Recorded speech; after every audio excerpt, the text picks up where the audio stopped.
Halo semuanya, balik lagi di channel ME Consulting. Kita ketemu lagi di video ketiga ini ya. Kalau di video sebelumnya, di video kedua kita sudah membahas tentang batasan waktu ya, tentang tarif UMKM 0,5% yang akan berakhir di tahun 2024 ini ya buat teman-teman orang pribadi ya, wajib pajak orang pribadi yang sudah memiliki NPWP di tahun 2018 ataupun sebelumnya. Tahun 2024 ini adalah menjadi akhir dari penggunaan tarif UMKM karena batasan waktunya hanya 7 tahun ya teman-teman. Dan di tahun 2025 teman-teman sudah tidak boleh lagi menggunakan tarif 0,5% ya dari omsetnya ya. Jadi balik lagi perhitungannya dengan penggunaan tarif normal ataupun tarif progresif. Ya untuk jelasnya buat teman-teman yang mungkin belum mengetahui atau ingin tahu penjelasan lebih jelasnya lagi bisa cek video sebelumnya. Oke, di video kali ini kita akan membahas tentang perubahan ya, tentang perubahan perhitungan PP21. Ya, perhitungan PP21 sekarang sudah berubah teman-teman ya, udah nggak seperti dulu lagi ya. Buat teman-teman yang mungkin berkecimpung di dunia perpajakan pasti sudah mengetahui akan aturan ini, tapi buat teman-teman yang mungkin baru mulai akan memotong PP21 mungkin video ini bisa lebih berguna. Ya, kalau dulu teman-teman menghitung PP21 itu skemanya dengan menghitung secara tahunan dulu ya. Tapi dengan perhitungan PP21 yang baru aja mulai di awal tahun 2024 ini sudah tidak seperti itu lagi ya. Nah, kita di video kali ini kita akan coba membahas ya poin-poin apa saja yang berubah dari perhitungan PP21 ataupun pemotongan PP21 yang mulai berlaku di tahun 2024 ini. Nah, seperti yang teman-teman sudah saksikan ya, ini adalah salah satu undang-undang yang menjadi dasar penerapan dari perubahan perhitungan PP21 di tahun 2024 yaitu PP 58 tahun 2023, kemudian ada PMK 168 tahun 2023 dan ada Per 2 tahun 2024. Nah, tiga undang-undang ini yang menjadi dasar dari penerapan tarif pemotongan ataupun skema pemotongan PP21 yang terbaru di tahun 2024. Skemanya seperti apa? Mungkin udah pernah dengar ya, namanya TER ya, tarif efektif rata-rata. Nah, seperti apa ya TER itu? Nah, kita akan coba bahas di video kali ini. Nanti di akhir video kita akan coba melihat juga ya skema ataupun simulasi ya perhitungan PP21 yang sebelumnya dengan perhitungan PP21 dengan skema TER yang sekarang sudah berlaku di tahun 2024. Sejauh apa perbedaannya? Nanti kita akan coba lihat sama-sama. Oke, kita langsung aja ya. Kita akan membahas poin-poin yang menjadi perubahan dari metode ataupun tarif pemotongan pajak PPh 21 ini. Yang pertama ya, teman-teman sekarang sudah harus kembali lapor SPT PPh 21 walaupun tidak terutang pajak ya. Jadi buat teman-teman yang biasa menghitung pajak PP 21 waktu 2023 ya, membayar gaji tapi tidak terutang PPh 21 itu tidak ada kewajiban untuk melaporkan SPT PPh 21 ya dari Januari sampai dengan November. Bahkan bukan tidak ada kewajiban, memang tidak perlu gitu ya karena di undang-undang diatur seperti itu. Hanya melaporkan tahunannya aja.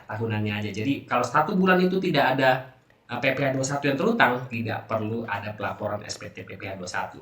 Tapi di undang-undang yang terbaru ini ya, di PP 58 tahun 2023, balik lagi ya teman-teman harus melapor ya, walaupun hanya membayar aja dan tidak terhutang harus tetap dilapor. Itu tertuang pada Per 2 ya, Undang-Undang Per 2 tahun 2024 pasal 3 ayat 2 ya. Pasal 3 ayat 2. Nah, di sini dikatakan bukti pemotongan pajak penghasilan PP 21 atau PP 26 sebagaimana masuk dalam pasal 2 tetap dibuat ya. Jadi tetap dibuat artinya tetap dilaporkan ya. Nah, ini terkait dengan poin kedua. Selain kita melaporkan ya, kita diwajibkan untuk bikin bukti potong teman-teman, bukti pemotongan ya. Bukti pemotongan PPh 21 atas gaji yang kita bayarkan setiap bulannya. Itu ada di Per 2 juga tahun 2024 ya. Di pasal 2 ya teman-teman, pasal 2 ayat 2 dan 3 ya. Pasal 2 ayat 2 dan 3. Nah, di sini nih. Bukti pemotongannya yang mana sih namanya? Bukti pemotongan pajak penghasilan PPh 21 bulanan teman-teman, yang formulir 17218. Ini adalah formulir yang baru ya teman-teman. Sebelumnya nggak ada nih formulir ini nih. Ini formulirnya ditambah teman-teman ya. Jadi nambah kerjaan secara tidak langsung ya.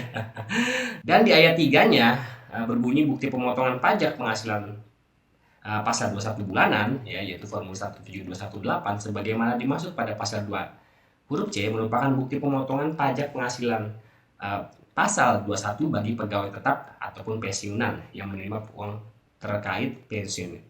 yang menerima uang terkait pensiun secara berkala atas penghasilan yang diterima atau diperoleh setiap masa pajak selain masa pajak terakhir. Ya, jadi setiap bulan ini harus dibikin bukti potongnya teman-teman ya. Jadi kalau dulu kita hanya bikin bukti potong di akhir tahun, nah sekarang di setiap bulannya kita harus membuat bukti potong atas penghasilan yang diterima oleh pegawai tersebut ya. Nambah kerjaan ya. Dan bukti potong yang bulanan ini tidak bisa digunakan sebagai kredit pajak ya teman-teman. Yang digunakan sebagai kredit pajak tetap nanti akan yang bukti potong 1721A1 itu ya, yang biasa tiap akhir tahun diterima oleh pegawai. Nah kemudian yang ketiga ya, sekarang perhitungannya memakai tarif tunggal teman-teman untuk bulanannya ya, PP21-nya untuk gaji pegawai ya. Ada banyak teman-teman ya, ada banyak rinciannya, tapi dasarnya itu ya, dasar undang-undang itu ada di PP 58 ya, di sini ya, PP 58 tahun 2023 pasal 2 ayat 4. Nah, di sini ya, teman-teman. Pasal 2 ayat 4. Kategori tarif efektif bulanan sebagaimana dimaksud pada ayat 3 terdiri atas nih, ada kategori A, kategori B, kategori C. Nah, artinya apa? Tarif yang akan dibayarkan ataupun dihitung PP21-nya itu didasarkan pada PTKP ya. PTKP dari setiap pegawai. Nah, itu seperti apa sih tarifnya? Kita lihat ya, kita coba lihat listnya ya, teman-teman. Nah, kita coba lihat listnya. Nah, ini dia ya. Mungkin udah ada yang tahu ya, listnya segini banyaknya ya, teman-teman. Nanti kita akan coba lihat secara perhitungannya secara garis besar di akhir video ya, perhitungan tentang TER ini ya, teman-teman. Nah, inilah tarif yang diberlakukan ya untuk skema perhitungan PP21 ya atas pegawai. Ya, DJP menjanjikan ini akan mempermudah perhitungan ya, secara teknis mungkin lebih mempermudah gitu ya. Tapi sebetulnya kita harus hati-hati dengan penetapan tarif segini banyaknya ya. Jangan sampai salah. Kalau sampai salah berarti ada PP21 yang salah dibayar otomatis, karena ini tarifnya juga tidak sedikit teman-teman ya, tidak sedikit. Nah, selain itu juga, selain tarif bulanan yang berlaku untuk pegawai yang menerima penghasilan setiap bulan, ya tarif efektif harian juga berubah ya. Kalau dulu teman-teman mungkin ingat ya, kalau teman-teman bayar gaji pegawai tidak tetap secara harian ya, selama penghasilan sebulannya tidak melebihi 4,5 juta ya, itu tidak dikenai pajak ya. Nah, tapi di undang-undang yang terbaru ini ada batasannya teman-teman ya. Ada batasannya sampai dengan 450.000 ya. Kalau dulu 450.000 itu hanya batasan harian, tapi ini bulanan teman-teman. Selama teman-teman membayar pegawai tidak tetap ataupun upah harian begitu ya, selama sebulan di bawah 450.000 ataupun sampai 450.000, itu baru bebas pajak 0%. Kalau dulu 4,5 juta, sekarang 450.000. Dan kalau misalkan penghasilannya dalam sebulan 450.000 ya sampai dengan 2,5 juta, tarifnya 0,5%. Ini ada di PMK ya, PMK 2023 tadi ya, pasal 2. Kita coba lihat ya undang-undangnya ya, teman-teman. PMK pasal 2 ya, teman-teman. Pasal 12, pasal 12. Pasal 12 ayat 3. Kita coba lihat dulu PMK pasal 12. Nah, di sini ya, teman-teman. Ini aturannya ada di sini untuk yang harian ya, penghasilan harian. Nah, untuk yang lebih dari 2,5 juta ke atas itu perhitungannya seperti tarif ataupun pengenaan penghasilan bukan pegawai. Jadi dikalikan 50% dulu baru dikalikan tarif progresif. Seperti itu untuk pegawai harian ya, teman-teman, ataupun pegawai tidak tetap ya. Terjadi perubahan yang signifikan kalau menurut saya untuk yang tarif pegawai tidak tetap ini ya, teman-teman, tarif PP21-nya. Nah, kemudian yang berikutnya ya, yang keempat ya. Sekarang teman-teman sudah tidak ada lagi tarif 20% lebih tinggi. Artinya apa? Kalau dulu kita misalkan dipotong terus tidak menyerahkan NPWP, teman-teman dikenai tarif PPh21 ataupun tarif pajak 20% lebih tinggi. Ya, semenjak ada pemadanan antara NIK ya dengan NPWP ya, sekarang NIK sudah mulai bisa diberlakukan sebagai NPWP, teman-teman. Ya, jadi benar-benar sudah bisa diterapkan nih. Nanti di Juli 2024 ini baru diterapkan secara total ya. Artinya apa secara total? Kalau teman-teman nggak validasi nih, teman-teman yang mungkin sebelumnya punya NPWP dianggap tidak punya NPWP begitu. Jadi secara administrasi perpajakan pun akan tidak bisa dilakukan ya sebelum teman-teman melakukan validasi. Nah, buat teman-teman yang mungkin sebelumnya tidak punya NPWP, ya, tidak punya NPWP, kemudian mau melaporkan pajaknya ya. Jadi teman-teman nih harus hati-hati juga nih ya. Kalau sudah punya NIK gitu ya, kemudian menyerahkan NIK itu ke pemberi kerja yang akan dilakukan pemotongan PP 21, teman-teman harus lapor ya. Harus lapor loh. Nah, bagaimana kalau misalkan sebelumnya nggak punya NPWP, terus sekarang cuma punya NIK, teman-teman harus datang ke kantor pajak untuk mengaktifasi NIK teman-teman untuk bisa mengakses DJP online. Seperti itu ya. Jadi harap bisa menjadi perhatian tuh ya. Nah, jadi sekarang itu sudah tidak ada tarif yang lebih tinggi 20%, sama saja selama punya NIK ataupun KTP ya teman-teman. Oke, selanjutnya ini terkait tentang bukan pegawai ya, penghasilan bukan pegawai. Nah, ini mungkin lebih dimengerti oleh teman-teman ataupun kerabat-kerabat gitu ya yang sudah biasa menghitung PPh 21 ya. Dimana kalau bukan pegawai dulu ada yang kesinambungan dan tidak kesinambungan. Nah, sekarang penghasilan bukan pegawai tidak ada kesinambungan ataupun tidak lagi. Otomatis tidak ada akumulasi, tidak ada perhitungan akumulasi penghasilan bruto. Jadi langsung kena tarif progresif ya, langsung dikali-kali 50%, langsung tarif progresifnya berapa. Seperti itu teman-teman ya. Jadi lebih mudah sih secara teknis perhitungan untuk yang penghasilan bukan pegawai ini ya teman-teman. Nah, yang terakhir ya, yang paling sangat membantu kalau menurut saya ya untuk pegawai, yaitu zakat ya. Zakat bisa sebagai pengurang penghasilan neto. Artinya kalau teman-teman membayar zakat, teman-teman bisa kasih bukti setornya itu ke pemberi kerja untuk sebagai dijadikan pemotong ataupun pengurang pajak PP 21. Itu ada di undang-undangnya di PMK 168 ya di sini ya. Tahun 2023 pasal 11 teman-teman. Nah, di sini dia zakat ya. Zakat atau sumbangan keagamaan yang sifatnya wajib bagi pemeluk agama yang diakui Indonesia yang dibayarkan melalui pemberi kerja kepada badan amil zakat, lembaga amil zakat, dan lembaga keagamaan yang dibentuk atau disahkan oleh pemerintah. Itu bisa dijadikan pengurangan ya yang diperbolehkan. Seperti itu ya bagi pegawai tetap. Jadi zakat itu ataupun sumbangan keagamaan lainnya itu bisa jadi pengurang teman-teman. Luar biasa. Ini hal yang baru ya teman-teman. Untuk zakat ini bisa menjadi pengurang, sebelumnya tidak ya. Nah, itu 7 hal itu ya teman-teman yang kiranya ada perubahan yang lumayan ya kalau saya perhatikan ya, signifikan terhadap penerapan perhitungan PP 21 yang baru aja berlaku di tahun 2024. Nah, sekarang kita akan coba lihat ya skema ataupun simulasi perhitungan dari perhitungan PP 21 yang sebelumnya ya dengan yang sekarang. Nah, mungkin ini bisa jadi lebih kebayang ya. Kita langsung lihat ya. Nah, ini dia ya teman-teman. Ini adalah metode perhitungan TER ya, metode perhitungan TER dan metode perhitungan non-TER. Perhitungan metode non-TER ini artinya yang sebelumnya, sebelum adanya TER ini ya. Nah, kemudian untuk daftar, nah daftar tarifnya segini banyak teman-teman ya. Jadi dibagi 3 golongan A, B, C ya. Nah, golongan A, B, C ini dibagi berdasarkan PTKP ya. Kalau golongan A itu TK0, TK1 dan K0 ya.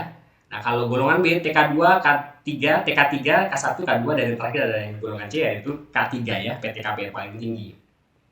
Nah, seperti itu ya. Dibaginya berdasarkan PTKP. Nah, kita akan coba lihat perbandingan ya, perbandingan perhitungan PP 21 yang sebelumnya ya dengan yang terbaru. Nah, ini saya coba simulasikan ya. Ini saya sudah linkkan semua ya. Jadi ini udah berbentuk formula semua. Jadi kita ganti coba ya. Kita ganti dengan PTKP TK0 ya. TK0 kita copy. Ya, ini berubah semua ya, TK0. Nah, kita coba simulasikan dengan contoh gaji 6 juta gitu ya. 6 juta. Nah, kita copy dulu ke bawah. Nah, teman-teman bisa lihat di sini ya. Kalau 6 juta dengan PTKP TK0, pajak yang dibayarkannya jauh lebih kecil ya. Nggak jauh juga sih, selisih 15.000 ya teman-teman. Tapi lebih kecil daripada dengan metode perhitungan PP 21 yang sebelumnya. Kalau metode perhitungan sebelumnya kan harus disetahunkan dulu teman-teman ya. Perhitungan PP 21 tiap bulannya, jadi harus dianggap setahun dulu. 6 juta dikali 12, kemudian dikurangi biaya jabatan, kemudian kalau misalkan ada JHT dikurangin, ataupun pensiun, zakat, zakat belum ada ya.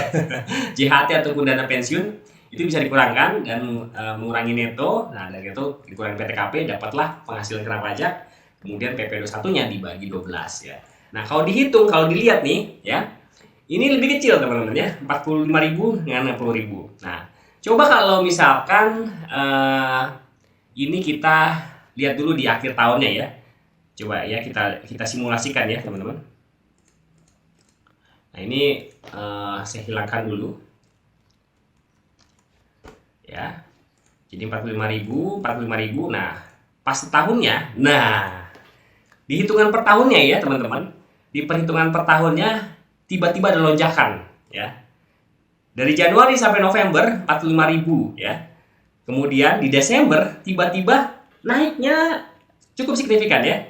Kalau yang perhitungan sebelumnya kan flat aja ya, 60.000 flat dari Januari sampai Desember. Nah, kalau yang perhitungan TER ini di akhir tahunnya bisa lebih gede teman-teman ya. Kenapa? Karena di Desember ini teman-teman harus hitung ulang ya penghasilan yang diterima selama tahun tersebut ya dengan metode perhitungan ini ya. Jadi teman-teman harus totalkan seluruh penghasilan dari Januari sampai dengan Desember. Ya, ini saya sudah totalkan ya di sini ya. Nah, di sini ya. Ini udah dilingin semuanya teman-teman ya. Nah, total PPh 21 selama setahun ya itu adalah 720.000 ya. 720.000. Nah, 720.000 ini harus teman-teman kurangkan PPh 21 yang teman-teman sudah bayar dari Januari sampai November. Dapatlah hasilnya 225.000. Jadi dengan penggunaan TER ini seolah-olah teman-teman kurang bayarnya cukup signifikan ya. Cukup signifikan di Desember. Karena dari Januari sampai November itu bayarnya lebih kecil dibandingkan skema perhitungan sebelumnya. Jadi ya, yang perlu menjadi perhatian, kalau nanti nih Desember 2024 teman-teman dipotong agak lumayan ya, jangan kaget ya. Karena memang seperti itu skema ataupun metode perhitungannya. Tapi PP21-nya selama setahun sama nggak? Sama teman-teman ya. Perhitungan yang sebelumnya dengan yang TER ini secara total perhitungan PP21 setahunnya tetap sama, nggak ada yang berubah, nggak ada yang lebih tinggi, nggak ada yang lebih rendah. Tapi memang dari perhitungan bulanannya ini aja yang membuat seolah-olah di Desember itu jadi seperti gede banget bayarnya. Tapi tidak ada yang digede-gedein pajaknya, tetap sama aja. Seperti itu teman-teman. Nah, skema ini berlaku untuk PTKP PTKP yang lainnya juga ya teman-teman. Coba kita tes ya. Kalau misalkan diganti TK1 ya. TK1 kita ganti TK1. Nah, ini sama 45.000 karena golongannya sama ya. Golongan TK1 dan TK0 sama-sama golongan A ya. Jadi tarifnya tetap sama. Nah, tapi secara tahunan ya kita akan coba lihat di Desember. Nah, teman-teman bisa lihat di Desember justru untuk yang PTKP TK1 di Desember malah tidak perlu bayar lagi karena sudah tuntas sampai dengan November pembayaran gajinya, pembayaran PP 21 sudah tuntas ya. Tahunannya kalau dilihat di sini tahunannya itu 495.000 ya. Jadi dari Januari sampai dengan November, artinya ya dari Januari sampai dengan November dengan gaji 6 juta sudah tuntas dibayar gitu ya, sudah tepat gitu perhitungannya. Jadi di Desember setelah ketika dikurangkan 0 ya. Tapi kalau yang perhitungan sebelumnya sama ya setiap bulannya ya teman-teman. Nah, seperti itu tuh. Kadang ada skema-skema yang demikian teman-teman. Jadi maka dari itu kalau saya pribadi, saya sendiri pun ketika menghitung PP 21 dengan skema TER ini, saya harus mensimulasikan dulu ya di akhir tahun itu nanti akan seperti apa jadinya. Jadi nggak langsung saya hitung kemudian saya langsung bayar. Karena kalau misalkan lebih bayarnya terlampau atau terjadi lebih bayar maksudnya, kemudian lebih bayar ataupun kurang bayar terlampau signifikan, itu harus disesuaikan sih seharusnya ya, agar tidak menjadi atau tidak mengganggu cash flow perusahaan. Nah, seperti itu ya. Nah, ini kita coba ganti lagi ya. Coba kita ganti jadi TK2 ya teman-teman. TK2 apa yang terjadi? Ya. Kalau TK2, nah TK2 malah justru tarifnya 0 ya, karena untuk golongan B ya, ini udah masuk golongan B ya, TK2 ya. Untuk gaji sampai dengan 6 juta itu tarifnya 0 teman-teman ya. Nih ya. 0 sampai dengan 6,2 juta itu tarifnya 0, seperti itu. Jadi tidak terhutang ya.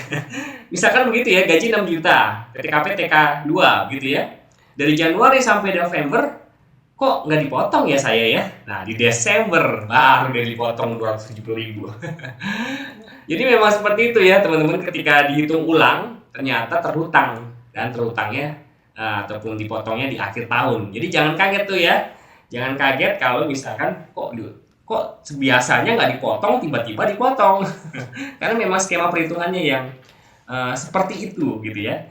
Jadi kalau di Desember 270.000 berarti ya pajak tahunan secara tahunan ya 6 juta dengan PTKP TK2 itu sebesar 270.000 ya, sama seperti ini ya teman-teman, 270.000. Nah seperti itu ya. Coba kalau kita ganti lagi ya jadi TK3 ya. TK3 sih seharusnya lebih kecil lagi ya. Tetap dia tidak bayar, tetap dia tidak bayar tuh ya, tidak bayar pajak di Januari sampai November, tapi di Desembernya lebih kecil. Nah jadi 45.000 ya. Nah TK3 ya teman-teman. Kalau tanggungan itu sampai 3 ya teman-teman. Nah kita coba ganti K1 ya. K1 kita copy. Ini juga sama ya, karena semakin besar PTKP-nya seharusnya dia masuknya tidak kena, karena memang juga masih golongan B ya. Golongan B kan tadi sama ya, sama seperti itu ya. Nah cuma kendalanya adalah kalau teman-teman ada pembayaran bonus ataupun THR, atau ada lonjakan penghasilan secara tiba-tiba gitu ya, yang tadinya 6 juta kemudian ada kenaikan gaji misalkan jadi 7 juta, jadi maksudnya jadi 10 juta begitu ya, contoh ya, jadi 10 juta itu bisa terjadi lebih bayar teman-teman ya. Jadi terjadi lebih bayar. Kita contoh ya, kita TK0 tadi ya, TK0 lagi, TK0 kemudian kita ganti jadi mungkin di tengah-tengahnya ini ya, di tengah-tengahnya sini kita ganti jadi 15 juta lah, atau 10 juta lah boleh ya, 10 juta ya. Nah 10 juta kita ganti di sini 10 juta. Nah di sini kan ngikut terus ya. Nah ini kalau ada pertengahan ada seperti ini teman-teman, ini kemungkinan ya, ya untuk skema-skema tertentu ini bisa terjadi lebih bayar. Kalau TK0 nggak lebih bayar teman-teman ya. Kalau TK0 nggak lebih bayar. Tapi kalau misalkan kita ganti lagi ya jadi K3 gitu ya, kita ganti jadi K3. Nah ya di sini nggak bayar kan ya, di sini baru bayar ya, di sini baru bayar ketika gajinya naik. Nah, di Desember ini masih lebih bayar nih, masih kurang bayar ya teman-teman. Nah ini berarti coba kita ganti ke gaji yang lebih bombastis gitu ya. 15 juta contoh ya, 15 juta kita coba ganti jadi 15 juta. Nah Desembernya masih, nah terjadi lebih bayar teman-teman. Terjadi lebih bayar ya, seperti itu. Jadi kalau ada kenaikan yang signifikan di tengah tahun berjalan, itu di akhir tahunnya bisa lebih bayar ya. Itu sama terjadi kalau teman-teman dapat THR juga ya. Kalau dapat THR, ini coba saya kembalikan dulu ya. Gaji dengan 6 juta ya, sama ya. Kemudian di Mei kita ada misalkan bonus atau THR 10 juta ataupun berapa? 20 juta atau 15 juta lah ya, contoh ya, 15 juta. Nah, 15 juta. Nah, kita coba lihat ya, 15 juta kemudian ini, nah seperti ini ya. Nah kemudian kita lihat di Desember, ini kan gajinya tetap sama 6 juta ya. Nah di Desember terjadi lebih bayar juga. Lebih bayar dengan PTKP K3 teman-teman ya. Tapi kalau diganti jadi TK0 ya, jadi ganti jadi TK0, nah ini kan bayar ya PP21 nya ya. Jadi PP21 nya semuanya bayar ya. Kemudian di Desember masih lebih bayar. Begitu teman-teman ya.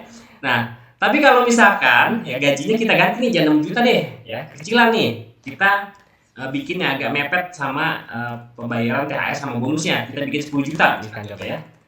Kita bikin 10 juta dengan PTKP TK0. Nah seperti itu ya. Ini kan ada pembayaran PP21 nya nih ya, ada pembayaran PP21, ada bonus di sini, kemudian ada 10 juta dari Desember. Nah ini masih sudah terjadi kurang bayar ya. Tadi lebih bayar ya, bener gak ya? Tadi 6 juta kita dengan skema yang tadi terjadi lebih bayar.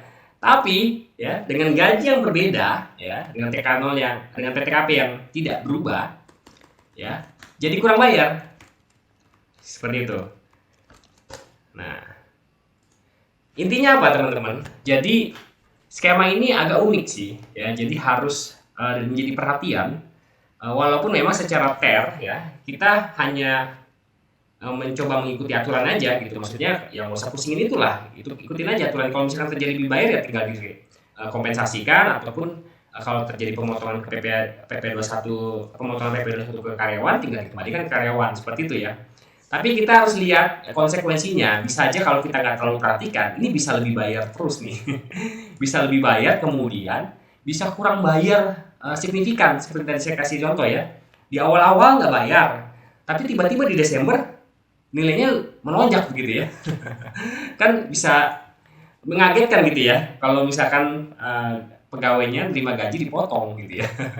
Nah itu harus menjadi perhatian, karena ini pun penting ya, karena kita kan membayar gaji seseorang gitu ya, agar bisa menjadi sosialisasi lah. Misalkan sewaktu-waktu di kemudian hari diberitahu gitu kepada pegawainya kalau di bulan ini nanti kamu dipotongnya agak besar ya, karena memang mengikuti skema TER ini. Jadi seperti itu teman-teman. Saya sendiri untuk implementasi pembayaran ataupun pembayaran perhitungan PP 21-nya, saya harus simulasikan dulu di template saya ini gitu loh. Jadi agar bisa menjadi gambaran di ujungnya itu akan seperti apa kalau misalkan di tengah-tengah ada pegawai yang terima gaji yang cukup signifikan ya perubahannya, ataupun ada perubahan gaji ya, kenaikan gaji. Kalau penurunan gaji, saya jamin pasti lebih bayar. Itu otomatis pasti lebih bayar. Dan juga kalau teman-teman bekerja ya di tengah ataupun masuk di tengah tahun ya, itu kan sudah mulai dibayarkan PP 21 dengan skema TER ini ya. Itu juga pasti akan terjadi lebih bayar di akhir tahun Desember ya. Di Desembernya akan terjadi lebih bayar. Seperti itu. Jadi skema TER ini agak-agak tricky ya perhitungannya, karena memang Dirjen Pajak pun sudah memformulasikan pastinya terkait dasar ataupun skema ya dari tarif TER ini ya, yang ada banyak ini ya, yang terdiri dari 3 golongan A, B, dan C.